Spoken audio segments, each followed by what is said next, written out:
Hello, എല്ലാവർക്കും guidance പ്രൊവൈഡറിലേക്ക് സ്വാഗതം. നമ്മുടെ ഈ വീഡിയോ 5ാം ക്ലാസ്സിലെ അടിസ്ഥാന ശാസ്ത്രത്തിലെ ആദ്യത്തെ പാഠമായ ഒറ്റയല്ലൊരു ജീവിയും എന്നതാണ്. ഇതിൻ്റെ പാർട്ട് 1 ആണ് ഇത്. പിന്നെ ഇതിൽ പറയുന്നത് ജീവികൾ തമ്മിൽ പരസ്പര ബന്ധവും അവരുടെ ഭക്ഷണം, താമസ കാര്യങ്ങൾ, അങ്ങനത്തെ കുറച്ച് കാര്യങ്ങളെ പറ്റിയാണ് ഈ പാഠഭാഗത്തിൽ പറയുന്നത്. പിന്നെ ഈ ചാനൽ നിങ്ങൾ ആദ്യമായിട്ടാണ് കാണുന്നതെങ്കിൽ ഒന്ന് സബ്സ്ക്രൈബ് ചെയ്യണേ. പിന്നെ ഈ വീഡിയോ നിങ്ങളുടെ കൂട്ടുകാർക്കോ ആർക്കെങ്കിലും ആവശ്യമുണ്ടെങ്കിൽ ഷെയർ ചെയ്ത് കൊടുക്കുകയും വേണേ. അപ്പം നമുക്ക് ക്ലാസ്സിലോട്ട് പോകാം. ഇനി ഇതിവിടെ നോക്കിക്കേ, ഇവിടെ ഒരു ചിത്രം കാണുന്നുണ്ട് അല്ലേ? ചിത്രത്തിൽ എന്താണ്? ഒരു നീണ്ട കൊക്കുള്ളൊരു പക്ഷിയുണ്ട്, ഒരു ലെമീനും ഉണ്ട് അല്ലേ? താഴെ കുളമുണ്ട്, മരങ്ങളുണ്ട്, പൂക്കളൊക്കെ ഉണ്ട് അല്ലേ? അപ്പോൾ എന്താണ് ഇവിടെ പറയുന്നത്? ചിത്രം നിരീക്ഷിക്കൂ. ചിത്രത്തിലെ പക്ഷി ഏതാണ്? ഈ ചിത്രത്തിലെ പക്ഷിയെ മക്കൾക്കറിയോ? അറിയാവോ എന്തിൻ്റെ പേരെന്ന്? ഈ പക്ഷിയാണ് പൊന്മാൻ അല്ലേ? പൊന്മാനാണ് ആ മരക്കൊമ്പിലിരിക്കുന്നത്. ഇവയുടെ പ്രധാന ഭക്ഷണം എന്താണ്? ഈ പക്ഷിയുടെ പ്രധാന ഭക്ഷണം എന്താണെന്നറിയോ? ചെറു മത്സ്യങ്ങളെയാണ് ഈ പക്ഷികൾ കഴിക്കുന്നത്. ഈ പക്ഷിയെ സാധാരണ എവിടെയാണ് കാണുന്നത്? എന്താകും അതിന് കാരണം? എവിടെയാണ് കാണുന്നത്? എവിടെ തന്നിട്ടുണ്ടല്ലേ? എവിടെയാണ്? നദീതീരത്തോ കുളക്കരയിലോ ഉള്ള മാളങ്ങളിലാണ് പൊന്മാൻ താമസിക്കുന്നത്. ജലസ്രോതസ്സുകൾക്ക് സമീപം മീൻ പിടിക്കാൻ സൗകര്യമുള്ള സ്ഥലങ്ങളാണ് ഇവ അധികവും താമസിക്കാനായി തിരഞ്ഞെടുക്കുന്നത്. അപ്പം കുളക്കരയിലൊക്കെയാണ്, ജലസ്രോതസ്സുള്ള സ്ഥലങ്ങളിലാണ് ഈ പൊന്മാൻ കൂടുതലായി താമസിക്കുന്നത്. പിന്നെ അടുത്ത എന്താണ്? പലതരം ആഹാരം കഴിക്കുന്ന ജീവികൾ നമുക്ക് ചുറ്റുമുണ്ട് ഇല്ലേ? നമുക്കൊക്കെ അറിയാലേ, എല്ലാ ജീവികളും ഒരേ ആഹാരമല്ല കഴിക്കുന്നത്. വിവിധതരം ജീവികൾ കഴിക്കുന്ന ആഹാരം ഏതെല്ലാമാണ്? ഏതൊക്കെ എഴുതാൻ പറ്റും നമുക്ക്? ഇലകൾ, പഴങ്ങൾ, ധാന്യങ്ങൾ, മറ്റു ജീവികളുടെ മാംസം തുടങ്ങിയവ ആണ് പലതരം ജീവികളും കഴിക്കുന്നത്. ഇവിടേക്ക് നോക്കില്ലേ, ആടിൻ്റെ ചിത്രമാണ് ഇവിടെ തന്നത് അല്ലേ? അപ്പോൾ എന്താണ് ചോദിക്കുന്നത്? ആടിൻ്റെ പ്രധാന ആഹാരം എന്താണെന്നാണ്. ആടിൻ്റെ പ്രധാന ആഹാരം എന്തൊക്കെയാണ്? പലതരം ഇലകളുണ്ട്, കുറ്റിച്ചെടികൾ, ഇതൊക്കെ ആട് കഴിക്കുന്ന ഭക്ഷണമാണ്. പിന്നെ അടുത്തെന്താണ്? സസ്യഭാഗങ്ങൾ ആഹാരമാക്കുന്ന മറ്റേതെല്ലാം ജീവികളുണ്ട്? സസ്യഭാഗങ്ങൾ ആഹാരമാക്കുന്ന ഒരുപാട് ജീവികളുണ്ട് അല്ലേ? നമ്മുടെ ഇടയിൽ തന്നെ, നമ്മുടെ നാട്ടിൽ കാണുന്നില്ലേ അല്ലേ? അപ്പോൾ അതെന്തൊക്കെയാണെന്ന് നമുക്ക് കണ്ടെത്തി എഴുതണം. അപ്പോൾ ഇവിടെ 2 ചിത്രം തന്നെ ഏതൊക്കെയാണ്? ഒന്ന് മാനാണ്, ഒന്ന് മുയലാണ് അല്ലേ? മാനും മുയലും സസ്യങ്ങൾ മാത്രം കഴിക്കുന്ന ജീവികളാണ്. അപ്പോൾ ബാക്കിയുള്ളത് നമുക്ക് എഴുതി നോക്കാം. പശുവുണ്ട്, ആനയുണ്ട്, കാട്ടുപോത്ത്, കുതിര, കഴുത, ഇനിയും ഒരുപാട് ജീവികളുണ്ട് കേട്ടോ. പുല്ല് മാത്രം, ഈ സസ്യഭാഗങ്ങൾ മാത്രം കഴിക്കുന്ന ജീവികൾ ഇനിയും ഉണ്ട്. അതൊക്കെ മക്കൾക്കും കണ്ടെത്തി എഴുതാം. വാസസ്ഥലവും ആഹാരവും. ഇവിടെ തന്ന ചിത്രം കണ്ടില്ലേ മക്കളെ? ചിത്രത്തിൽ കുറേ ജീവികളുണ്ട് അല്ലേ? ഒരു വയലാണല്ലേ കാണുന്നത്.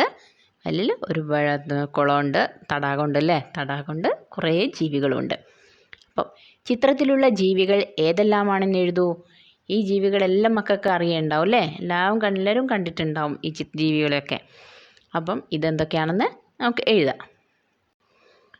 കാക്ക, കൊക്ക്, തുമ്പി, ആമ, തവള, പുൽച്ചാടി, മീൻ, ഞണ്ട്, ഒച്ച്, പുഴു, ഇതൊക്കെ ഈ ചിത്രത്തിലുണ്ട് അല്ലേ?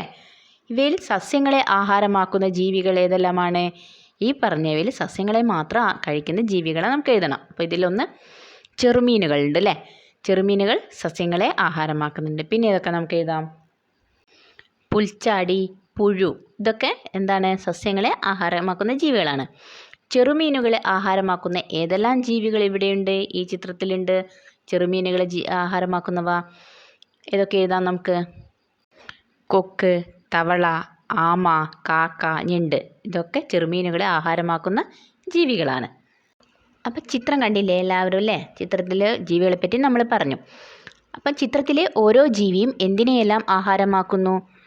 ചെറുമീനുകൾ സസ്യങ്ങളെ ആഹാരമാക്കുന്നുണ്ട്, വലിയ മീനുകൾ ചെറുമീനുകളെ ആഹാരമാക്കുന്നുണ്ട്, കൊക്കുകൾ മീനുകളെ ആഹാരമാക്കുന്നുണ്ട്. അപ്പോൾ ഇങ്ങനെയൊക്കെ ഇവർ കഴിക്കുന്നുണ്ട് അല്ലേ? അപ്പം വയലിലുള്ള മറ്റ് ജീവികളെയും ഉൾപ്പെടുത്തി ചിത്രീകരണം പൂർത്തിയാക്കൂ. അപ്പം വേറെയും ജീവികളുണ്ട് അല്ലേ? ചിത്രത്തിൽ നമ്മൾ കണ്ടിട്ടുണ്ട്. അപ്പോൾ അതൊക്കെ ഉൾപ്പെടുത്തി ഒരു ചിത്രീകരണം നമുക്ക് ഉണ്ടാക്കണം. എങ്ങനെയാണെന്ന് നമുക്ക് നോക്കാം. സസ്യം കഴിക്കുന്നത് എന്തൊക്കെയാണ്? ഇവിടെ ഏരോ മാർക്കിട്ട് എന്തൊക്കെയാണ്? ചെറുമീനുണ്ട്, പിന്നെ ഒന്ന് ഒഴിവാണ് അല്ലേ? ഒന്ന് വിട്ടതാണ്, നമുക്കത് പൂരിപ്പിക്കണം. പിന്നെ പുഴുവുണ്ട് അല്ലേ? ഇതൊക്കെ എന്താണ്? ഇവയൊക്കെ സസ്യം കഴിക്കും, സസ്യത്തിനെ കഴിക്കും. അപ്പം നടുക്ക് വിട്ട് എന്താണ്? നമുക്കതെന്ത് എഴുതാം? അത് പുൽച്ചാടി എന്ന് എഴുതാം അല്ലേ? പുൽച്ചാടി സസ്യത്തിനെയാണ് കഴിക്കുന്നത്. പിന്നെ എന്താണ്? പിന്നെ ഇവിടെ വലിയ മീൻ, തവള എഴുതിയിട്ടുണ്ട് അല്ലേ? ചെറുമീനുകൾ എന്ത് വലിയ മീൻ കഴിക്കുന്നുണ്ട്, പുൽച്ചാടീനെ തവള കഴിക്കുന്നുണ്ട്. പിന്നെ പുഴു കഴിക്കുന്ന വേറൊരു ജീവി ഏതായിരിക്കും? നമുക്കൊന്ന് എഴുതണം അല്ലേ.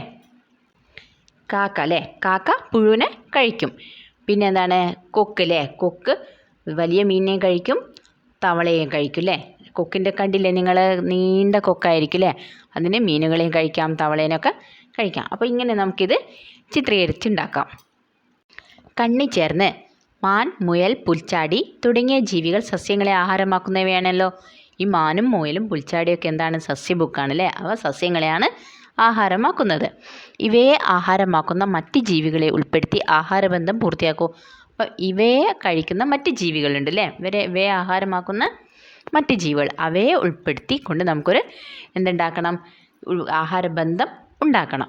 എല്ലാം കൂടി കണ്ണിച്ചേർന്ന് അങ്ങനെയാണ് ഭക്ഷണം ആവുന്നത് എന്നുള്ളത് കാണിച്ചു കൊണ്ടുള്ള ഒരു ആഹാരബന്ധം ഉണ്ടാക്കണം. അത് നമുക്കൊന്ന് നോക്കല്ലേ. അപ്പോൾ ഇവിടെ എന്താക്കി തന്നിട്ടുണ്ട്? സസ്യം ആഹാരമാക്കുന്ന ജീവികളുടെ തന്നിട്ടുണ്ട് അല്ലേ. ഇവിടെ ഏരോ മാർക്ക് നിന്ന് അവയുടെ പേരുകൾ തന്നിട്ടുണ്ട്. മാൻ, മുയൽ, പുൽച്ചാടി ഇവയൊക്കെ സസ്യം കഴിക്കുന്നവയാണ്. അപ്പം ഇവയെ കഴിക്കുന്ന മറ്റ് ജീവികളുടെ പേര് നമുക്ക് അടുത്തത് എഴുതണം. അതൊന്ന് എഴുതി നോക്കാം. അപ്പോൾ ഇവയെ കഴിക്കുന്ന ജീവികളുടെ പേര് നമുക്കൊന്ന് എഴുതല്ലേ. അപ്പം സിംഹം, പുലി, തവള അല്ലേ. തവള പുൽച്ചാടീനെ കഴിക്കുന്നുണ്ട്, സിംഹവും പുലി മാനിനെയും മുയലിനെയൊക്കെ കഴിക്കുന്നുണ്ട്. അപ്പോൾ പൂർത്തിയാക്കിയ ഈ ആഹാരബന്ധം മക്കൾ ക്ലാസ്സിൽ അവതരിപ്പിക്കണം കേട്ടോ. കൂടുതൽ ജീവികളെ ഉൾപ്പെടുത്തി ആഹാരബന്ധം വിപുലീകരിച്ച് ശാസ്ത്രപുസ്തകത്തിൽ ചിത്രീകരിക്കുക വേണം. അപ്പം കൂടുതൽ ഇതല്ലാതെ നിങ്ങൾക്ക് കൂടുതൽ ജീവികൾ കിട്ടും. ആ ജീവികൾ കഴിക്കുന്നത് എന്താണെന്ന് കിട്ടും. അവയെ കഴിക്കുന്ന മറ്റ് ജീവികളുടെ നിങ്ങൾക്ക് കണ്ടെത്തി എഴുതാൻ പറ്റും. അങ്ങനെ മക്കൾക്ക് കൂടുതൽ കണ്ടെത്തി എഴുതാൻ പറ്റും. അതൊക്കെ നിങ്ങൾ ക്ലാസ്സിൽ അവതരിപ്പിക്കുക, ശാസ്ത്രപുസ്തകത്തിൽ എഴുതുക ഒക്കെ ചെയ്യുക കേട്ടോ. അപ്പം ആഹാരത്തിനായി ജീവികൾ പരസ്പരം ആശ്രയിക്കുന്നു. ജീവികളുടെ ഈ പരസ്പര ബന്ധമാണ് ആഹാര ശൃംഖലാജാലം. ഇംഗ്ലീഷിൽ അതിനെന്താ വിളിക്കുന്നത്? ഫുഡ് വെബ് എന്ന് വിളിക്കും. ഇതിൽ നോക്ക്, ഇതെന്താണ്? ഇതൊരു ആഹാര ശൃംഖലാജാലമാണ് അല്ലേ, ഒരു ഫുഡ് വെബാണ്. അപ്പോൾ ഇതെങ്ങനെയാണ് ബന്ധപ്പെട്ട് കിടക്കുന്നത് അല്ലേ. ഇത് പുല്ലും ധാന്യമൊക്കെ കഴിക്കുന്ന ജീവികളുണ്ട്, അവയെ കഴിക്കുന്ന മറ്റ് ജീവികൾ, അങ്ങനെയൊക്കെ ബന്ധപ്പെട്ടാണ് ഈ ഫുഡ് വെബ് ഉള്ളത്. അപ്പോൾ ഫസ്റ്റ് തന്നെ ഒരു ചെടി കാണുന്നുണ്ട് അല്ലേ. ആ ചെടിയെ കഴിക്കുന്ന മാനുണ്ട്, കാട്ടുപോത്തുണ്ട്, ഇവയൊക്കെ കഴിക്കുന്ന കടുവയും ഉണ്ട് അല്ലേ. മുകളിൽ കാണുന്നില്ലേ ചിത്രം. അപ്പോൾ അതാണ് ആദ്യമുള്ളത്. പിന്നെന്താണ് കാണിക്കുന്നത്? ഒരു നെൽമണിയും കതിരല്ലേ ചെടിയും ഉണ്ട് അല്ലേ. നെൽമണിയും ചെടിയുണ്ട്. അപ്പം അത് കഴിക്കുന്ന കാട്ടുപോത്ത് കഴിക്കുന്നുണ്ട്, പുൽച്ചാടി കഴിക്കുന്നുണ്ട് അല്ലേ. അതിനെ കഴിക്കുന്ന കിളിയുണ്ട്, കിളിയെ കഴിക്കുന്ന കുറുക്കനുണ്ട്, ഇവയെല്ലാം കഴിക്കുന്ന പരുന്തുണ്ട് അല്ലേ, മുകളിൽ കാണുന്നുണ്ട്. പിന്നെ ഈ നെൽമണി എലി കഴിക്കുന്നുണ്ട് അല്ലേ, എലിയെ പൂച്ച കഴിക്കുന്നുണ്ട്. പിന്നെ ഈ പുൽച്ചാടിയെ കുരങ്ങൻ കഴിക്കുന്നുണ്ട്. ഈ പൂച്ചയും കുരങ്ങനെയൊക്കെ പുലി കഴിക്കുന്നുണ്ട് അല്ലേ. പിന്നെ ഈ സസ്യം അല്ലേ, ഈ ചെടിയില്ലേ, നെൽച്ചെടി, മാൻ കഴിക്കുന്നുണ്ട്, മാനിനെ പുലി കഴിക്കുന്നുണ്ട്. ഇവയെല്ലാം എന്ത് കഴിക്കുന്നുണ്ട്? ഈ പരുന്ത് കഴിക്കുന്നുണ്ട് അല്ലേ. മുകളിൽ കാണുന്നില്ലേ ഒരു പക്ഷി, വലിയ പക്ഷി, അപ്പോൾ അത് കഴിക്കുന്നുണ്ട്. അപ്പം ഇങ്ങനെ ബന്ധപ്പെട്ട് കിടക്കുന്നുണ്ട് അല്ലേ ഈ ആഹാര ശൃംഖലാജാലം. അപ്പോൾ ഇത് നിങ്ങൾ നല്ലോണം ഒന്ന് നോക്കി വെക്കണം കേട്ടോ. അങ്ങനെയാണ് ഇത് ബന്ധപ്പെട്ട് കിടക്കുന്നതെന്നൊക്കെ പഠിച്ചു വെക്കണം. ശൃംഖലകൾ കടലിലും. കരയിലെ പലതരം ആഹാരബന്ധങ്ങൾ കണ്ടല്ലോ അല്ലേ. അപ്പം നമ്മളിത് പഠിച്ചു അല്ലേ. കരയിൽ ആഹാരമായി പരസ്പരം ബന്ധപ്പെട്ട് കിടക്കുന്ന ജീവികളെപ്പറ്റി നമ്മളിപ്പോൾ പറഞ്ഞു അല്ലേ. ഇത്തരത്തിൽ കടലിലും വിവിധ ആഹാര ബന്ധങ്ങളുണ്ട്. കരയിലുള്ളതുപോലെ തന്നെ കടലിലും ആഹാര ശൃംഖല ഉണ്ട് അല്ലേ, ഫുഡ് വെബ് ഉണ്ട്. അപ്പം ഇതിവിടെ കുറേ മീനുകളുടെ ചിത്രങ്ങൾ തന്നിട്ടുണ്ട് അല്ലേ, കടലിലെ ജീവികളുടെ ചിത്രങ്ങൾ തന്നിട്ടുണ്ട്. സ്രാവ്, മത്തി, ചെറുമീനുകൾ, കടലാമ, പ്ലവകങ്ങൾ അല്ലേ. അപ്പം അത്രയും കാര്യങ്ങളാണ് തന്നത്. അപ്പോൾ അതിൽ സ്രാവ്, മത്തി, ചെറുമീനുകൾ, കടലാമ ഇതൊക്കെ മക്കൾ കേട്ടിട്ടുണ്ടാവും അല്ലേ. ചിലപ്പോൾ ഇവയൊക്കെ കണ്ടിട്ടുണ്ടാവും. ഈ പ്ലവകങ്ങൾ എന്നുള്ള പേര് നിങ്ങൾ ചിലപ്പം ആദ്യമായിട്ടായിരിക്കും കേൾക്കുന്നുണ്ടാവുക അല്ലേ. പ്ലവകങ്ങൾ എന്നുള്ളത് അപ്പോൾ അത് നമുക്ക് താഴോട്ട് പറയാം കേട്ടോ. അതിനെപ്പറ്റി പ്ലവകങ്ങൾ എന്താണെന്നുള്ളത് നമുക്ക് താഴോട്ട് പഠിക്കാം. കടലിലെ ചില ജീവികളാണ് ചിത്രത്തിൽ. ചുവടെ നൽകിയ പട്ടികയിലെ വിവരങ്ങൾ കൂടി പരിശോധിച്ച് ഈ ജീവികളെ ഉൾപ്പെടുത്തി ഒരു ആഹാര ശൃംഖലാജാലം ചിത്രീകരിക്കണം അല്ലേ. അപ്പം ഈ ജീവികളെ നമുക്ക് താഴെ തന്നിട്ടുള്ള പട്ടികയിലെ വിവരങ്ങളും കൂടി ഉൾപ്പെടുത്തി ഒരു ആഹാര ശൃംഖലാജാലം ഉണ്ടാക്കണം. അത് നമുക്ക് ചെയ്തു നോക്കാം. അപ്പോൾ നമ്മൾ നേരത്തെ പറഞ്ഞ ജീവികളെ ഉൾപ്പെടുത്തിക്കൊണ്ട് ഒരു ആഹാര ശൃംഖലാജാലം ഉണ്ടാക്കണം അല്ലേ. അപ്പം നമുക്കിവിടെ തന്നിട്ടുണ്ട് ജീവികൾ ഏതൊക്കെയാണ്. സ്രാവ് ഉണ്ട് അല്ലേ. സ്രാവിന് എന്താ ആഹാരം? കണവ, മീനുകൾ, കടലാമ. പിന്നെ ജീവി മത്തിയാണ്, ചെറുമീനുകൾ, പ്ലവകങ്ങൾ. പിന്നെ കടലാമ, സസ്യഭാഗങ്ങൾ, മീനുകൾ, ഇതൊക്കെയാണ് അവരുടെ ആഹാരം. പിന്നെ ജീവി ഏതാണ്? ചെറുമീനുകൾ. അതിൻ്റെ ആഹാരം പ്ലവകങ്ങൾ. അപ്പോൾ ഈ പ്ലവകങ്ങൾ എന്താണെന്നുള്ളത് നമ്മൾ നേരത്തെ പറയുന്നുണ്ട് അല്ലേ? പ്ലവകങ്ങൾ നിന്ന് അപ്പോൾ അതെന്താണ്? അത് ഇവിടെ നന്നായിട്ട് കൊടുത്തിട്ടുണ്ട്. എന്താണ്? ജലാശയത്തിൽ സ്വതന്ത്രമായി ഒഴുകി നടക്കുന്ന ചെറു സസ്യങ്ങളാണ് പ്ലവകങ്ങൾ. സമുദ്രം എന്ന ആവാസ വ്യവസ്ഥയിലെ ഉത്പാദകരാണിവ. അപ്പോൾ നമ്മൾ നേരത്തെ പറഞ്ഞല്ലേ, താഴോട്ട് പറയുന്നുണ്ട് എന്നുള്ളത്. അപ്പം ഇത് മനസ്സിലാക്കി വെക്കുക. ഇവിടെ നന്നായിട്ട് വൃത്തിയിൽ കൊടുത്തിട്ടുണ്ട്. അത് കാര്യം പ്ലവകങ്ങൾ എന്താണെന്നുള്ളത് മനസ്സിലാക്കി വെക്കുക. അപ്പം ഈ ജീവികളെയൊക്കെ ഉൾപ്പെടുത്തിക്കൊണ്ട് നമുക്കൊരു ആഹാര ശൃംഖലാജാലം ഉണ്ടാക്കണം അല്ലേ? അത് നമുക്ക് താഴെ ഉണ്ടാക്കി നോക്കാം. അപ്പോൾ ഇതാണതല്ലേ. എന്താണ് ഫസ്റ്റ് എന്താണ്? സ്രാവ് എന്തിനൊക്കെ കഴിക്കുന്നത്? കണവ, മീനുകൾ, കടലാമ അല്ലേ? ഏരോ മാർക്ക് ഇട്ട് കണ്ടില്ലേ? പിന്നെ മത്തി എന്തിനൊക്കെയാണ് കഴിക്കുന്നത്? ചെറുമീനുകൾ, പ്ലവകങ്ങൾ. അപ്പം അതും ഏരോ മാർക്ക് കണ്ടിട്ടില്ലേ? പിന്നെ കടലാമ എന്തൊക്കെ കഴിക്കും? സസ്യഭാഗങ്ങൾ, മീനുകൾ അല്ലേ? അതൊക്കെ ഏരോ മാർക്ക് വെച്ച് ചെയ്തിട്ടുണ്ട്. പിന്നെ ചെറുമീനുകൾ, പ്ലവകങ്ങൾ അല്ലേ? കണ്ടില്ലേ? പ്ലവകങ്ങൾ, ചെറുമീനുകൾക്ക് പ്ലവകങ്ങൾ. അപ്പോൾ ഇത് ഓരോന്ന് ബന്ധപ്പെട്ട് കിടക്കുന്നുണ്ട് അല്ലേ? ഇപ്പം നോക്കിയാൽ നിങ്ങൾക്ക് മനസ്സിലാവും അല്ലേ? പ്ലവകങ്ങൾ, ചെറുമീനുകൾ, പിന്നെ മത്തി അല്ലേ? മീനുകൾ, കണവ എന്ന് പറഞ്ഞൊക്കെ ഇങ്ങനെ ഏരോ മാർക്ക് കാണുന്നുണ്ട്. അത് നിങ്ങൾക്ക് ഇത് നോക്കിയാൽ ഈ ബോക്സിലുള്ള കാര്യങ്ങൾ നോക്കിയിട്ട് എങ്ങനെയാണ് അത് ബന്ധപ്പെട്ട് കിടക്കുന്നത് എന്നുള്ളത് മനസ്സിലാവും. എത്ര ആഹാര ബന്ധങ്ങൾ. നിങ്ങളുടെ പരിസരത്തുള്ള ഒരു മരത്തെ കുറച്ച് ദിവസം തുടർച്ചയായി നിരീക്ഷിക്കൂ. അപ്പം നമ്മുടെ പരിസരത്ത് ഒരുപാട് മരങ്ങളുണ്ടല്ലേ? അപ്പോൾ അതിലൊരു മരത്തെ നമ്മൾ നിരീക്ഷിക്കും. കുറച്ച് ദിവസം ഒരുമിച്ച് നിരീക്ഷിക്കുക. മരത്തിൽ നിങ്ങൾ നിരീക്ഷിച്ച ജീവികളെ ഉൾപ്പെടുത്തിയിട്ടുള്ള ആഹാര ശൃംഖലാജാലം ശാസ്ത്രപുസ്തകത്തിൽ ചിത്രീകരിക്കൂ. അപ്പോൾ മരത്തിൽ കുറേ ജീവികൾ വരും അല്ലേ? അപ്പോൾ ആ ജീവികളെ ബന്ധപ്പെടുത്തിക്കൊണ്ട് ആ ഒരു ആഹാര ശൃംഖലാജാലം നമുക്ക് ശാസ്ത്രപുസ്തകത്തിൽ ചിത്രീകരിക്കണം. അത് നമുക്ക് നോക്കാം എങ്ങനെയാണ് അത് ഉണ്ടാക്കിയെടുക്കാൻ പറ്റും അല്ലേ? മരത്തിൽ തേനുണ്ടാവും അല്ലേ? അപ്പം തേൻ കഴിക്കാൻ തേനീച്ച വരും. തേനീച്ചയെ കടന്നൽ കഴിക്കുന്നുണ്ട്. പിന്നെ മരത്തിലെ ഇലകൾ അല്ലേ? പുഴുക്കൾ കഴിക്കും അല്ലേ? പുഴുക്കൾ ഇങ്ങനെ ഇലകൾ ഇങ്ങനെ അരിച്ച് കഴിക്കുന്ന കാണുന്നില്ലേ? പിന്നെ ആ പുഴുക്കളെ കാക്ക കഴിക്കുന്നുണ്ട്. പിന്നെ പഴങ്ങൾ, മരത്തിലുണ്ടാകുന്ന പഴങ്ങൾ വവ്വാൽ കഴിക്കും. വവ്വാലിനെ മൂങ്ങ കഴിക്കും. അപ്പോൾ ഇങ്ങനെ നമുക്ക് മറ്റ് ജീവികളൊക്കെ വേറെ ജീവികൾ വരുന്നുണ്ടെങ്കിലൊക്കെ ഇങ്ങനെ ബന്ധപ്പെടുത്തി ഓരോ ജീവികളെയും എങ്ങനെയാണ് ആഹാരം കഴിക്കുന്നതെന്നുള്ളത് ബന്ധപ്പെടുത്തി നമുക്കൊരു ആഹാര ശൃംഖല ഉണ്ടാക്കാൻ കഴിയും. അപ്പം നിങ്ങൾക്ക് കൂടുതൽ കിട്ടുകയാണെങ്കിൽ കൂടുതൽ നിങ്ങൾ നിരീക്ഷിച്ചിട്ട് കൂടുതൽ ജീവികൾ ഇങ്ങനെ വന്ന് മരത്തിൽ നിൽക്കുന്നുണ്ട്, അവയെ കഴിക്കുന്ന മറ്റ് ജീവികളൊക്കെ നിങ്ങൾക്ക് കിട്ടുകയാണെങ്കിൽ മക്കൾക്ക് അത് കൂടി എഴുതി ചേർക്കുക കേട്ടോ. നിലനിൽപ്പിനായി ഇതവിടെ ചിത്രം തന്നിട്ടുണ്ട് അല്ലേ? കുറേ ജീവികളുടെ ചിത്രങ്ങൾ. കൊക്കുണ്ട്, തവളയുണ്ട്, ആമയുണ്ട്, കിളിയുണ്ട്, മീനുകളുണ്ട് അല്ലേ? തടാകത്തിൽ അങ്ങനെ കാണുന്നുണ്ട്. അപ്പോൾ എന്താണ് പറയുന്നത്? ചിത്രം നോക്കൂ. കുളത്തിലെ മത്സ്യത്തെ കണ്ടല്ലോ അല്ലേ? നമ്മൾ കണ്ടില്ലേ? കുളത്തിലെ മത്സ്യത്തെ കണ്ടു. മത്സ്യത്തിന് നിലനിൽക്കാൻ എന്തെല്ലാം ഘടകങ്ങൾ ആവശ്യമാണ്? എന്തൊക്കെ ഘടകങ്ങൾ വേണം? സൂര്യപ്രകാശം വേണം, ജലസസ്യങ്ങൾ വേണം അല്ലേ? സൂര്യപ്രകാശം അല്ലേ? ജീവികൾക്കൊക്കെ വേണം അല്ലേ നിലനിൽക്കാൻ? പിന്നെ ചെറു സസ്യങ്ങൾ വേണം മീനിന് ആ കുളത്തിൽ ജീവിക്കാൻ. പിന്നെ എന്ത് വേണം? ഇതുകൂടാതെ ഓക്സിജൻ, ജലം, ഇതും അത്യാവശ്യമാണ്. കുളത്തിലെ മറ്റ് ജീവികൾക്കും നിലനിൽക്കാൻ ഈ ഘടകങ്ങൾ ആവശ്യമില്ലേ? നമ്മളിപ്പം പറഞ്ഞു അല്ലേ? ഓക്സിജൻ, സൂര്യപ്രകാശം, അങ്ങനെ കുറച്ച് കാര്യങ്ങൾ നമ്മൾ പറഞ്ഞില്ലേ? അപ്പോൾ അത് മത്സ്യത്തിന് മാത്രമല്ല, കുളത്തിലെ മറ്റ് ജീവികളും കാണുന്നില്ലേ? ചിത്രത്തിൽ നിങ്ങൾ കണ്ടിട്ടില്ലേ? അവയ്ക്കും ആവശ്യമില്ലേ? കുളത്തിലെ ഘടകങ്ങൾ തരംതിരിച്ച് പട്ടികപ്പെടുത്തു. അപ്പം അതിൽ ജീവനുള്ളവ, ജീവനില്ലാത്തവ എന്ന് നമ്മൾ തരംതിരിച്ച് എഴുതണം. അത് നമുക്ക് എഴുതാം. ജീവനുള്ളവയാണ് മത്സ്യം, ഞണ്ട്, ഒച്ച്, ആമ, തവള, താറാവ്, ജലസസ്യങ്ങൾ, കൊക്ക്. ഇവയൊക്കെ ജീവനുള്ളവ. ഇനി ജീവനില്ലാത്തവ ഏതൊക്കെയാണ്? വായു, ജലം, സൂര്യപ്രകാശം, മണ്ണ് എന്നതൊക്കെയാണ് ജീവനില്ലാത്തവ. ആവാസം. എന്താണ് ആവാസം? നിരവധി ജീവികൾക്ക് നിലനിൽപ്പിന് ആവശ്യമായ എല്ലാ ഘടകങ്ങളും അടങ്ങിയ ഒരു ചുറ്റുപാടാണ് വയൽ. മത്സ്യത്തിന് പുറമെ മറ്റു പല ജീവികളുടെയും ആവാസമാണിതല്ലേ? എന്താണ് വയലല്ലേ? വയൽ മത്സ്യം മാത്രമല്ല പല ജീവികളും അവിടെ വയലിൽ ജീവിക്കുന്നുണ്ട്. ഇതുപോലെ മറ്റേതെല്ലാം ആവാസങ്ങൾ നമുക്ക് ചുറ്റുമുണ്ട്? നിങ്ങളുടെ സ്കൂളിലെ ജൈവ വൈവിധ്യ ഉദ്യാനം നിരീക്ഷിക്കൂ. ഏതെല്ലാം ജീവികളുടെ ആവാസമാണ് ജൈവ വൈവിധ്യ ഉദ്യാനം? ഏതൊക്കെ ജീവികൾ അവിടെ ഉണ്ടാവും? പൂമ്പാറ്റ, തേനീച്ച, വണ്ട്, പുൽച്ചാടി, തുമ്പി അല്ലേ? ജൈവ വൈവിധ്യ ഉദ്യാനത്തിൽ കുറേ പൂക്കളും പല ഫലങ്ങളുള്ള തൈകളൊക്കെ ഉണ്ടാവും അല്ലേ? അപ്പോൾ ഇത്തരം ജീവികൾ ജൈവ വൈവിധ്യ ഉദ്യാനത്തിൽ ഉണ്ടാവും. ഈ ജീവികളുടെ നിലനിൽപ്പിന് അനുകൂലമായ എന്തെല്ലാം സാഹചര്യങ്ങൾ ജൈവ വൈവിധ്യ ഉദ്യാനത്തിലുണ്ട്? എന്തൊക്കെയുണ്ടാകും? ചെടികളുടെ ഇല, പഴങ്ങൾ, വിത്ത്, പൂക്കളിലെ തേൻ, പൂമ്പൊടി തുടങ്ങിയവ. അപ്പോൾ ഇതൊക്കെ ജൈവ വൈവിധ്യ ഉദ്യാനത്തിൽ ഉണ്ടാവും അല്ലേ? അപ്പം ഇതൊക്കെ നിരീക്ഷിച്ചിട്ട് ഒരു നിരീക്ഷണ കുറിപ്പ് നമുക്ക് തയ്യാറാക്കണം അല്ലേ? ഇതൊക്കെ കാര്യങ്ങളൊക്കെ നോക്കിയിട്ട് എന്താണെന്ന് ഇതൊക്കെ പഠിച്ചതിൻ്റെ ഭാഗമായിട്ട് നമുക്കൊരു നിരീക്ഷണ കുറിപ്പ് ഉണ്ടാക്കാം. നിരീക്ഷണ കുറിപ്പ്. അപ്പം നിരീക്ഷണക്കുറിപ്പ് ഉണ്ടാക്കുമ്പോൾ അതിൻ്റെ അകത്ത് എന്തൊക്കെ കാര്യങ്ങൾ വേണം?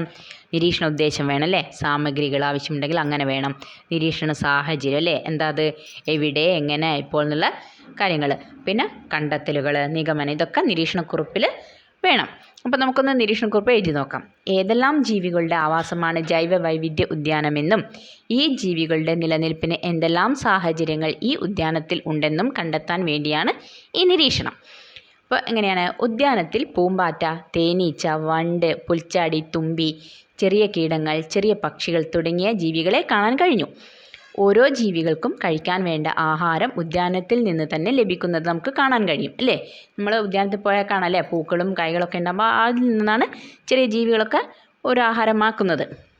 ഉദാഹരണത്തിന് പൂമ്പാറ്റയ്ക്ക് തേൻ ലഭിക്കുന്നു, പുൽച്ചാടിക്ക് വേണ്ട പുല്ലും മറ്റ് ഇലകളും ലഭിക്കുന്നു. ചെറിയ പക്ഷികൾ ആണെങ്കിൽ പുൽച്ചാടിയെയും ചെറിയ പഴങ്ങളും ആഹാരമാക്കുന്നു. അങ്ങനെ ഇത്തരം ജീവികളുടെ നിലനിൽപ്പിന് ആവശ്യമായിട്ടുള്ള എല്ലാ സാഹചര്യവും ഈ ഉദ്യാനത്തിൽ ഉള്ളതായിട്ട് നമുക്ക് കാണാൻ കഴിഞ്ഞു.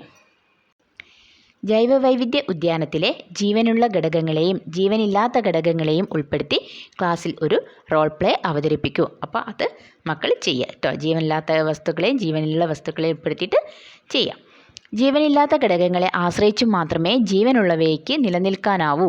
ഈ പ്രസ്താവനയോട് നിങ്ങൾ യോജിക്കുന്നുണ്ടോ? അപ്പോൾ ജീവനില്ലാത്ത വസ്തുക്കളെ ആശ്രയിച്ച് മാത്രമേ ജീവനുള്ള വസ്തുക്കൾക്ക് നിലനിൽക്കാനാവൂ എന്നാണ് പറയുന്നത്. അത് നിങ്ങൾ യോജിക്കുന്നുണ്ടോ എന്നാണ് ചോദിക്കുന്നത്. അതിനോട് യോജിക്കുന്നുണ്ടോ? അങ്ങനെയാണെങ്കിൽ എന്തുകൊണ്ട്? അപ്പോൾ നമുക്കത് നോക്കാം. തീർച്ചയായും യോജിക്കുന്നു. ജീവനുള്ളവയ്ക്ക് ശ്വസിക്കാൻ ഓക്സിജൻ ആവശ്യമാണ്. ഓക്സിജൻ ഒരു ജീവനില്ലാത്തവയാണ് അല്ലേ. നമുക്ക് വെച്ചാൽ ജീവനുള്ള എല്ലാ വസ്തുക്കൾക്കും എന്താണ്, ശ്വസിക്കാൻ ഓക്സിജൻ വേണം. ഓക്സിജൻ എന്താണ്, ജീവനില്ലാത്തൊരു വസ്തുവാണ്. അതുപോലെ തന്നെ ജീവനുള്ളവയ്ക്ക് ജലം ആവശ്യമാണ്. ജലത്തിനും ജീവനില്ല.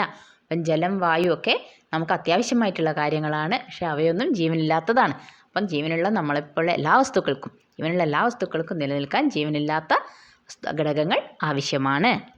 ഓരോ ജീവിക്കും അനുയോജ്യമായ ആവാസമുണ്ട്. കൂട്ടുകാരുമായി ചർച്ച ചെയ്ത് ആവാസം എന്നതിന് നിർവചനം രൂപീകരിക്കൂ. അപ്പോൾ അതിനൊരു നിർവചനം ഉണ്ടാക്കണം അല്ലേ. എങ്ങനെയാണ് ഉണ്ടാക്കുക? നമുക്ക് നോക്കാം. ഒരു ജീവി ജീവിക്കുന്നതും വായു, ജലം, ഭക്ഷണം, പാർപ്പിടം എന്നിവയുൾപ്പെടെ അതിന് അതിജീവിക്കാൻ ആവശ്യമായതെല്ലാം നൽകുന്നതുമായ പ്രകൃതിദത്ത പരിസ്ഥിതിയെയാണ് ആവാസം എന്ന് പറയുന്നത്. ഇത് പഠിച്ചു വെക്കണേ മക്കള്. നിങ്ങളുടെ ചുറ്റുപാട് നിരീക്ഷിച്ച് വിവിധ തരം ആവാസങ്ങൾ കണ്ടെത്തൂ. ഇവിടെ കുറേ ചിത്രങ്ങളും തന്നിട്ടുണ്ട് അല്ലേ. ഏതൊക്കെ ആവാസങ്ങളാണെന്ന് കാണുന്നത്? എന്തൊക്കെയുണ്ട്? ഒന്ന് പുൽമേടുണ്ട്, മരുഭൂമിയുണ്ട് അല്ലേ. ബാക്കി എന്തൊക്കെയുണ്ടെന്ന് നമുക്ക് നോക്കാം അല്ലേ. നമ്മുടെ ചുറ്റുപാടൊക്കെ ഉള്ള ഒരുപാട് ആവാസങ്ങളില്ലേ, നമുക്ക് അതൊക്കെ ഒന്ന് കണ്ടെത്തി എഴുതാം. ജലാശയങ്ങൾ, മഞ്ഞ് പ്രദേശം, വയൽ, പുഴ, കുളം, തടാകം, മരം, കാട്, ഉദ്യാനം, സമുദ്രം, ഇതൊക്കെ ആവാസങ്ങളാണ് അല്ലേ. ഇതല്ലാതെ മക്കൾക്ക് വേറെയും കണ്ടെത്തി കിട്ടുകയാണെങ്കിൽ അതും എഴുതി ചേർക്കുക കേട്ടോ. ആഹാര കാർഡ്. 2 ജീവികളുടെ ആഹാരക്കാർഡാണ് ചിത്രത്തിൽ തന്നിരിക്കുന്നത് അല്ലേ. 2 ചിത്രം ഇവിടെ തന്നിട്ടുണ്ട്. ആ 2 ജീവികളുടെയും ആഹാര കാർഡാണ് ഇവിടെയുള്ളത്. അപ്പോൾ ആദ്യത്തെ ജീവി ഏതാണ്? കാക്കയാണ്. എന്താണ് ആഹാരം? ചെറുജീവികൾ, പഴങ്ങൾ, ധാന്യങ്ങൾ, ഭക്ഷണാവശിഷ്ടങ്ങൾ, മൃതാവശിഷ്ടങ്ങൾ, ഇതൊക്കെ കാക്ക കഴിക്കും അല്ലേ. അടുത്ത ജീവി ഏതാണ്? ആടാണ്. ആട് എന്തൊക്കെയാണ് കഴിക്കുന്നത്? ആഹാരം പുല്ല്, ഇലകൾ, ധാന്യങ്ങൾ. ആട് അങ്ങനത്തെ ഇതൊക്കെയാണേ കഴിക്കുള്ളൂ അല്ലേ. അല്ലാണ്ട് മാംസങ്ങളോ പിന്നെ മൃതാവശിഷ്ടങ്ങളോ അങ്ങനൊന്നും ആട് കഴിക്കില്ല. ആട് ഒരു സസ്യഭുക്കാണ്. അപ്പം ഇത് 2 ജീവികളുടെയും ആഹാരക്കാർഡാണ് ഇപ്പോൾ ഉള്ളത്. ഇപ്പം അടുത്തെന്താണ് ചോദിക്കുന്നത്? ഇത്തരത്തിൽ മറ്റ് 2 ജീവികളുടെ ആഹാരക്കാർഡ് തയ്യാറാക്കൂ. അപ്പം ഇതേപോലെ വേറെ 2 ജീവികളുടെ ആഹാരക്കാർഡ് നമുക്ക് തയ്യാറാക്കണം. അത് നമുക്ക് തയ്യാറാക്കി നോക്കാം. അടുത്ത നമുക്ക് ഏത് ജീവിനെ പറ്റി എഴുതാം? ആനേനെ എഴുതാം അല്ലേ. ആനയുടെ ആഹാരം എന്തൊക്കെയാണ്? പുല്ലുകൾ, ചെറിയ ചെടികൾ, കുറ്റിക്കാടുകൾ, പഴങ്ങൾ, ചില്ലകൾ, മരത്തിൻ്റെ പുറന്തൊലി, വേരുകൾ, ഇതൊക്കെയാണ് ആന കഴിക്കുന്നത്. പിന്നെ വേറൊരു ജീവി ഏത് നമുക്ക് എഴുതാം? പശു അല്ലേ. പശുവിടെ ആഹാരം എന്തൊക്കെയാണ്? പുല്ല്, വൈക്കോൽ, ഇലകൾ, ധാന്യങ്ങൾ. ഇങ്ങനെ നമുക്ക് ഈ കാർഡ് ഉണ്ടാക്കാം. കൂടിയാലും കുറഞ്ഞാലും. ഈ ആഹാര ശൃംഖലാജാലം ഒന്ന് നോക്ക്. എന്താണത്? ഈ ആവാസ വ്യവസ്ഥയിൽ നിന്നും കടുവകൾ ഇല്ലാതായാൽ എന്ത് സംഭവിക്കും? ഒരു ആഹാര ശൃംഖലാജാലാണല്ലേ. ഇതിൽ കടുവകൾ ഇല്ലാണ്ടായിപ്പോയാൽ എന്താണ് സംഭവിക്കുക എന്നാണ് നോക്കേണ്ടത്. ഏതെല്ലാം ജീവികളുടെ എണ്ണം വർദ്ധിക്കുമെന്നാണ് പറയുന്നത്? മാൻ, കാട്ടുപോത്ത്, കുറുക്കൻ എന്നിവയുടെ എണ്ണം ക്രമാതീതമായി വർദ്ധിക്കും. കുറുക്കൻ്റെ എണ്ണം വർദ്ധിച്ചാൽ കോഴികളുടെ എണ്ണം കുറയാൻ കാരണമാകുന്നു. അപ്പം ഏത് ജീവിയും ഒരു കൂടുതൽ ഉണ്ടായാലും തീരെ ഇല്ലാതായിപ്പോയാലും കുഴപ്പങ്ങളാണ് അല്ലേ. അപ്പം കുറുക്കൻ കൂടിക്കഴിഞ്ഞാൽ കോഴീൻ്റെ അളവ് കുറയും അല്ലേ. കോഴീനെ കഴിക്കുന്ന ഒരു ജീവിയാണ് കുറുക്കൻ. മാനുകളുടെ എണ്ണം കൂടിയാൽ എന്ത് സംഭവിക്കും? എന്താണ് മാനുകളുടെ എണ്ണം കൂടിയാൽ സംഭവിക്കുന്നത്? മാനുകൾക്ക് കഴിക്കാൻ വേണ്ടി വരുന്ന സസ്യങ്ങൾ തികയാതെ വരുന്നു അല്ലേ. മാന് സസ്യബുക്കാണ് അല്ലേ. അപ്പം ഒരുപാട് ചെടികൾ കഴിക്കുന്ന ജീവിയാണ്. അപ്പം മാനുകൾ ഒരുപാട് കൂടിക്കഴിഞ്ഞാൽ എന്താണ് ഈ സസ്യങ്ങൾ കുറയും അല്ലേ. സസ്യങ്ങൾ കുറയുമ്പോൾ മാനുകൾക്ക് ജീവിക്കാൻ ബുദ്ധിമുട്ടാകും. അപ്പം എല്ലാം ആവശ്യത്തിനെല്ലാം വേണം. കൂടിയാലും കുറഞ്ഞാലും ഒക്കെ നമ്മുടെ ആവാസ വ്യവസ്ഥയെ അത് ബാധിക്കും. എന്തുകൊണ്ട് കടുവ സംരക്ഷണം? ഇവിടെ ഒരു കടുവയെ പറ്റിയുള്ള കുറച്ച് കാര്യങ്ങൾ തന്നിട്ടുണ്ട് അല്ലേ. നമുക്ക് എന്തെന്ന് വായിച്ചു നോക്കാം. ഭക്ഷ്യശൃംഖലയിലെ ഏറ്റവും ഉയർന്ന കണ്ണിയിൽപ്പെടുന്ന ജീവിയാണ് കടുവ. ഒരു ആവാസ വ്യവസ്ഥയിൽ സസ്യാഹാരികളുടെയും മാംസാഹാരികളുടെയും എണ്ണം ആരോഗ്യകരമായി നിലനിർത്തുന്നതിൽ ഓരോ കണ്ണിയിലെയും ജീവികൾക്ക് പങ്കുണ്ട്. ആഹാര ശൃംഖലയിലെ താഴെ കണ്ണിയിലുള്ള ചില ജീവിവർഗങ്ങൾ നശിച്ചാൽ അവയ്ക്ക് പകരം അതേ ധർമ്മം ചെയ്യുന്ന മറ്റ് ജീവിവർഗങ്ങൾ ഉണ്ടായെന്ന് വരാം. കടുവയെപ്പോലുള്ള ജീവികൾ ഇല്ലാതായാൽ പകരം ആ ധർമ്മം നിർവഹിക്കാൻ മറ്റു ജീവികൾ അധികമില്ല. അതിനാൽ കടുവയെപ്പോലെ ഉയർന്ന കണ്ണിയായ ജീവികളുടെ സംരക്ഷണം പ്രാധാന്യമർഹിക്കുന്നു. കടുവയെ സംരക്ഷിക്കുന്നത് വഴി വലിയൊരു ആവാസ വ്യവസ്ഥ മുഴുവനായും സംരക്ഷിക്കപ്പെടുന്നു. അപ്പം മനസ്സിലായില്ലേ? നമ്മൾ ഈ ദൂരോട്ടുള്ള യാത്രകളിലൊക്കെ കാണാൻ പറ്റില്ലേ കടുവ സംരക്ഷിക്കുന്ന ചില കാടുകളോ അങ്ങനെയൊക്കെ ഉണ്ട്. അപ്പം എന്താണ് ഇവർ ഇവിടെ പറയുന്നുണ്ടല്ലേ. അപ്പോൾ അത് ആവാസ വ്യവസ്ഥയിൽ വളരെ പ്രാധാന്യമുള്ള ഒന്നാണ് ഈ കടുവ. അപ്പോൾ അതിനെ നമ്മൾ സംരക്ഷിക്കണം എന്നാണ് പറയുന്നത്. ഇതെന്താണ്? അധിനിവേശക്കാർ അല്ലേ. ആഫ്രിക്കൻ ഭൂഖണ്ഡത്തിൽ കാണപ്പെടുന്ന ഒരു മത്സ്യമാണ് ആഫ്രിക്കൻ മുഷി. ഇവ വളരെ പെട്ടെന്ന് വളർന്നു പെരുകുന്നു. കേരളത്തിലെ ചില ജലാശയങ്ങളിൽ അധിനിവേശ മത്സ്യമായി ഇവ കാണപ്പെടുന്നു. ജലാശയങ്ങളിലെ നാടൻ മത്സ്യങ്ങളെയാണ് ആഫ്രിക്കൻ മുഷി ആഹാരമാക്കുന്നത്. ഇവയെ ആഹാരമാക്കുന്ന ജീവികൾ നമ്മുടെ ജലാശയങ്ങളിൽ കാണപ്പെടുന്നില്ല. നമ്മുടെ നാട്ടിലെ കുളത്തിലേക്ക് ആഫ്രിക്കൻ മുഷി എത്തിയാൽ ആവാസത്തിന് എന്ത് സംഭവിക്കും? അപ്പം ഇത് നമ്മൾ എഴുതണം അല്ലേ. ഈ ജീവി നമ്മുടെ നാട്ടിലെ കുളത്തിൽ വന്നു പെട്ടാൽ അവിടെയുള്ള ആവാസസ്ഥിതിക്ക് എന്ത് സംഭവിക്കും എന്നുള്ളത് നമുക്ക് എഴുതി നോക്കാം. കുളത്തിലെ മീനുകളെ ഇവ ഭക്ഷിക്കുകയും ഈ മീനുകളെ ഭക്ഷണമാക്കുന്ന നാട്ടിലെ മറ്റു ജീവികൾക്ക് ഭക്ഷണക്ഷാമം അനുഭവപ്പെടുകയും അതുവഴി അത്തരം ജീവികളുടെ എണ്ണത്തിൽ ഗണ്യമായ കുറവ് സംഭവിക്കുകയും ചെയ്യുന്നു. അപ്പോൾ ഇതാണ് നടക്കുന്നത് അല്ലേ. കുളത്തിൽ മീനുകളെ ഇവ ഭക്ഷിക്കും. ഈ മീനുകളെ ഭക്ഷണമാക്കുന്ന നാട്ടിലെ മറ്റു ജീവികൾക്ക് ഭക്ഷണക്ഷാമം അനുഭവപ്പെടും. അപ്പം ഇതാണ് ഇവിടെ സംഭവിക്കുക. അപ്പോൾ നിങ്ങളുടെ പ്രദേശത്ത് ഇത്തരത്തിലുള്ള ഏതെങ്കിലും അധിനിവേശ ജന്തുക്കളും സസ്യങ്ങളുമുണ്ടോ എന്ന് കണ്ടെത്തൂ. അവ മറ്റു സസ്യങ്ങൾക്കും ജന്തുക്കൾക്കും എന്തെല്ലാം പ്രശ്നങ്ങൾ ഉണ്ടാക്കുന്നുവെന്ന് കണ്ടെത്തി അവതരിപ്പിക്കൂ. ഇതൊക്കെ നിങ്ങൾ ക്ലാസ്സിൽ അവതരിപ്പിക്കണേ മക്കളെ. അപ്പോൾ നമ്മൾ എന്തൊക്കെ വിവരങ്ങളാണ് ശേഖരിക്കേണ്ടത്? ഏതെല്ലാം ജന്തുക്കൾ, ഏതെല്ലാം സസ്യങ്ങൾ, പിന്നെ എവിടെ നിന്നെല്ലാം വിവരങ്ങൾ ശേഖരിക്കാം? മുതിർന്നവരിൽ നിന്ന്, മാധ്യമങ്ങളിൽ നിന്ന്, പുസ്തകങ്ങളിലും മറ്റു രേഖകളിലും നിന്ന്, നിരീക്ഷണത്തിലൂടെയൊക്കെ വിവരങ്ങൾ ശേഖരിക്കാം. പിന്നെ റിപ്പോർട്ടിൽ എന്തെല്ലാം കാര്യങ്ങൾ റിപ്പോർട്ടിൽ വേണം? ആമുഖം, ഉദ്ദേശ്യം, പഠനരീതി, ദത്തങ്ങളുടെ ശേഖരണം, അപഗ്രഥനം, നിഗമനം, നിർദ്ദേശങ്ങൾ, അനുബന്ധ വിവരങ്ങൾ, ഇത്രയും കാര്യങ്ങൾ നമ്മൾ റിപ്പോർട്ടിൽ വേണം. ആഹാരബന്ധം. ആഹാര ശൃംഖലാജാലം നോക്കൂ. ഇതൊരു ആഹാര ശൃംഖലാജാലമാണ് അല്ലേ. കണ്ടില്ലേ, കുറേ ജീവികളുണ്ട്. പലതരം ആഹാരബന്ധങ്ങൾ മുകളിലെ ചിത്രത്തിലുണ്ട്. ഈ ചിത്രത്തിൽ പലതരം ആഹാരബന്ധങ്ങളുണ്ട്. നമുക്ക് കണ്ടാൽ അറിയാം, നോക്കിയാൽ മനസ്സിലാവും. ഇതിലെ ഒറ്റ ശ്രേണിയിലുള്ള ഒരു ആഹാരബന്ധമാണ് താഴെ കൊടുത്തിരിക്കുന്നത്. അപ്പോൾ താഴോട്ടുള്ളത് ഈ ആഹാര ശൃംഖലയിലെ ഒറ്റ ശ്രേണിയിൽപ്പെട്ട ജീവികളുടെ ചിത്രങ്ങളാണ്. അപ്പോൾ അത് നോക്കാം നമുക്ക്. അപ്പോൾ ഇവിടെ നേരത്തെ തന്ന ചിത്രമായിട്ട് ബന്ധപ്പെടുത്ത് ഒരു ആഹാര ശ്രേണി ഇവിടെ തന്നിട്ടുണ്ട് അല്ലേ. പുല്ലുണ്ട്, പുല്ലിന് കഴിക്കുന്ന പുഴുവുണ്ട്, പുഴുവിനെ കഴിക്കുന്ന കോഴിയുണ്ട്, കോഴീനെ കഴിക്കുന്ന കുറുക്കനെ കഴിക്കുന്ന കഴുകൻ അല്ലേ. ഇങ്ങനെയാണ് ഒരു ശ്രേണി തന്നിട്ടുള്ളത്. അപ്പോൾ ഈ ചിത്രമായിട്ട് ബന്ധപ്പെടുത്തി നമുക്ക് ഇതിന് കൂടുതൽ ശ്രേണി കണ്ടെത്തണം അല്ലേ. ആഹാര ശ്രേണി കണ്ടെത്തണം. അപ്പോൾ നമുക്കതൊന്ന് എഴുതി നോക്കാം. സസ്യം അല്ലേ. സസ്യമുണ്ട്, സസ്യത്തിനെ കഴിക്കുന്ന പുൽച്ചാടി, പിന്നെ തവള അല്ലേ, അതിനെ കഴിക്കുന്ന തവളയെ കഴിക്കുന്ന പാമ്പിനെ കഴിക്കുന്ന കഴുകൻ. അങ്ങനെ നമുക്കൊരു ശ്രേണി ഉണ്ടാക്കാം. പിന്നെ വീണ്ടും സസ്യത്തിനെ വെക്കാം അല്ലേ. സസ്യം വെച്ച് സസ്യം കഴിക്കുന്ന അണ്ണാൻ അല്ലേ, പിന്നെ അണ്ണാനെ കഴിക്കുന്ന കുറുക്കനെ കഴിക്കുന്ന കഴുകൻ. അങ്ങനെ ഒരു ശ്രേണി ഉണ്ടാക്കാം. പിന്നെ സസ്യം അണ്ണാൻ കഴിക്കും, അണ്ണാനെ കഴിക്കുന്ന പൂച്ചയുണ്ട് അല്ലേ, പൂച്ചയെ കഴിക്കുന്ന കഴുകൻ, അങ്ങനെ ഒരു ശ്രേണി ഉണ്ടാക്കാം. പിന്നെ സസ്യം കഴിക്കുന്ന അണ്ണാൻ, അണ്ണാനെ കഴിക്കുന്ന പാമ്പ്, പാമ്പിനെ കഴിക്കുന്ന കഴുകൻ, അങ്ങനെ ഒരു ശ്രേണി നമുക്ക് ഉണ്ടാക്കാം. ഇത് വെച്ചിട്ട് കൂടുതൽ നിങ്ങൾക്ക് ശ്രേണികൾ ഉണ്ടാക്കാൻ കഴിയുമെങ്കിൽ അത് നിങ്ങൾക്ക് എഴുതി ചേർക്കുക കേട്ടോ.